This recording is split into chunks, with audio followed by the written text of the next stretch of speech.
আপু, আমার নাম অন্তরা। এই ঘটনাটি একদম সত্যি এবং এই ঘটনাটি ঘটেছে আমার মায়ের সাথে।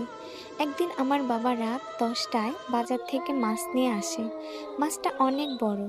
রাত 10টায় মাছটা নিয়ে আসার কারণে কাটতে কাটতে রাত 11টা 15 বেজে যায়। আমাদের বাড়িতে ফ্রিজ না থাকায় আমাদের এক প্রতিবেশীর বাড়িতে রাখতে যাই।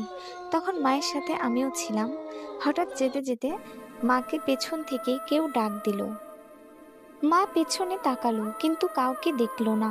মা ভাবলো হয়তো মনের ভুল। আমি যেহেতু ডাকটা শুনতে পাইনি, তাই আমিও ভাবলাম হয়তো মনেরই ভুল। তখন মা আর আমি আবারও যেতে লাগলাম। তখন কে জানি আমাদের পেছন থেকে বলল, মাছটা রেখে যা।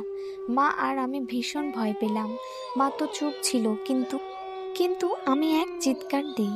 তখন মা আর আমি মাছটা ওখানে ফেলে রেখে তাড়াতাড়ি বাসায় চলে আসি এবং এসে সবাইকে সবটা খুলে বলি। তারপর থেকে মায়ের 2-3 দিন খুব জ্বর হলো। অনেক ওষুধ খেয়েও মা সুস্থ হলো।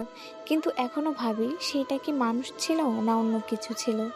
ঘটনাটি ভালো লাগলে অবশ্যই আমার চ্যানেলটি সাবস্ক্রাইব করবে। আমি এই গল্পটা নিয়েছি একজনের কমেন্ট বক্স থেকে।